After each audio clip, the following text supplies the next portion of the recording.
Good evening, everyone. My name is Brian Garcia, and this is my presentation on creating board games and implementing cognitive apprenticeship. I'll go ahead and get started.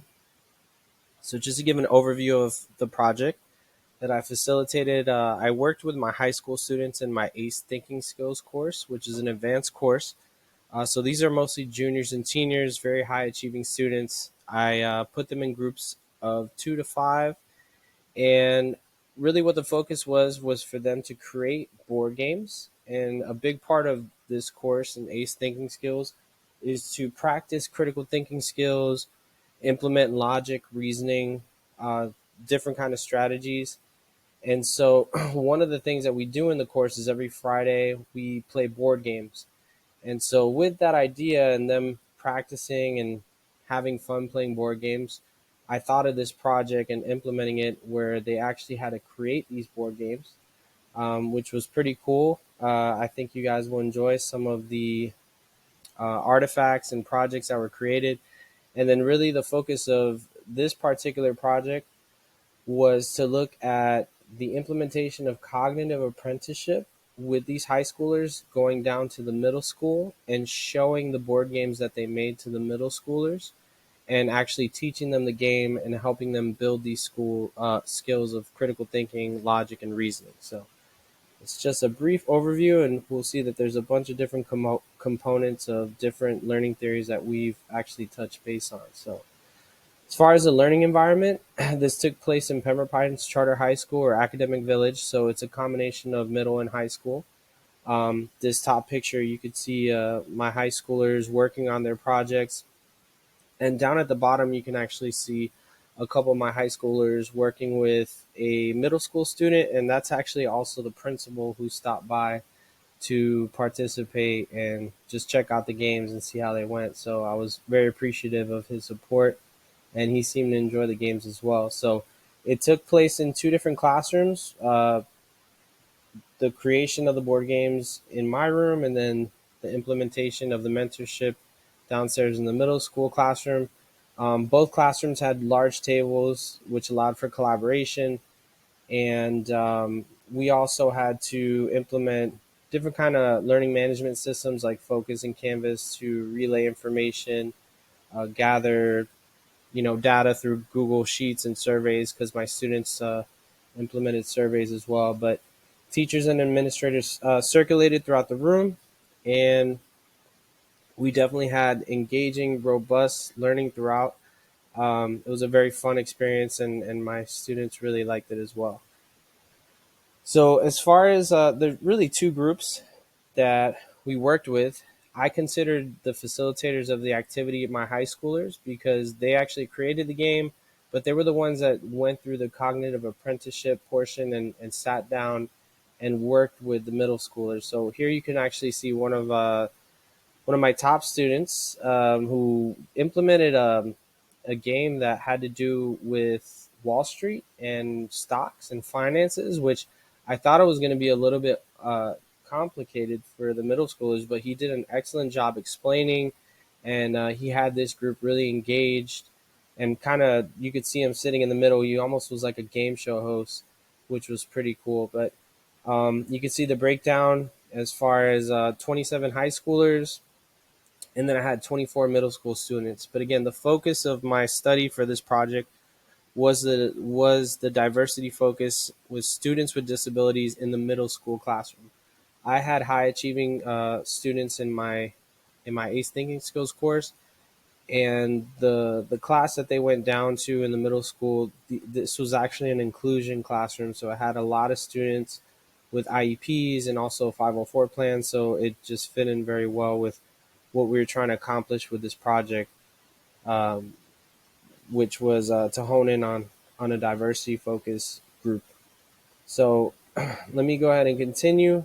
So the different kind of games were created. I actually did not give any kind of hints or guide the students as far as making different kind of games. They all were completely creative and unique. What a lot of them did, I believe, which ties into the constructivist theory, is they thought about different board games that they had played and try to fit and create their own. And kind of fit into their own schema and create their own game. So there were certain games that related a little bit to Monopoly, the ones that had to do with money. We had mystery games. The math based game, which I'll talk about a little bit later, was my one sports based game, which was a great way to get kids to actually want to do math. Um, I had, different kind of adventure fantasy games. I mean, you could see, for those of you that are SpongeBob fans, this is a very popular game and it came out great. It was a little board game that used Gary the Snail um, as kind of like the setup for the game, and the kids really had fun with that. And most of those were based off of riddles. And so the different kind of theories, constructionism was probably the most clear cut one because my students actually learned more about critical thinking. Metacognition was a big part where they actually had to think about how they could get other people to think. So there was some deep critical thinking there, and they actually learned through creating the board game. Constructivism was also tied in. They not only created these games, but they fit these games into different schemas that they had in their mind as far as games that they've played before, and they collaborated on their learning. Cognitive apprenticeship was really the focus of the project, and this is where they mentored the middle schoolers and they taught those critical thinking skills. And this was a project based learning activity where they had to create an artifact. And the cool thing is that I have these board games with the instruction manuals still in my classroom, for future classes or for future middle schoolers that want to play. So my first article took a look at the power of mentorship and how it really promotes creativity.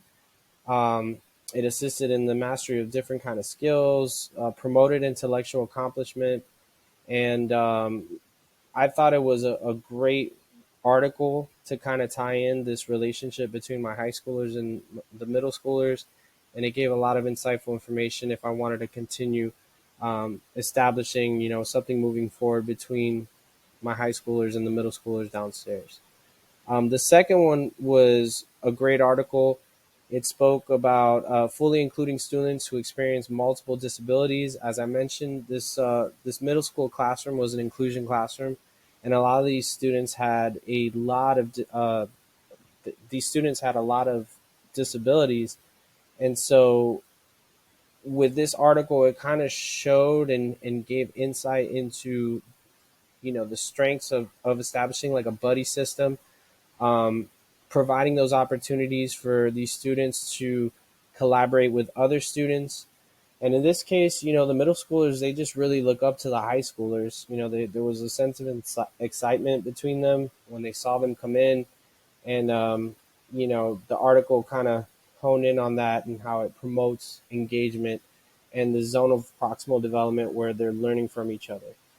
And then the last one really tied in, as I mentioned, to that math game and trying to implement cognitive apprenticeship through or using that to help promote math. And as I mentioned, math, that was a hard thing to try to make enjoyable through a board game, but my students did a great job of turning it into a sports based game. It was a basketball game, and the kids really got engaged. They kind of simplified almost like algebraic problems into scoring points, and the students really seemed to enjoy it, and they made math fun. So I thought they did a great job with that. So my findings and conclusions: the project overall went extremely well. These are some pictures of my students actually working on it and collaborating. They got an opportunity to critique and give their advice on what things that they could improve, and they took a lot of ownership and pride in their work. They did find it pretty challenging because they had to keep going back and revising, making sure that the board games were age appropriate for the middle schoolers and making adjustments. But they had fun. The middle schoolers had a lot of fun. They asked me to try to work in something similar in the future, so it definitely gave me some good ideas.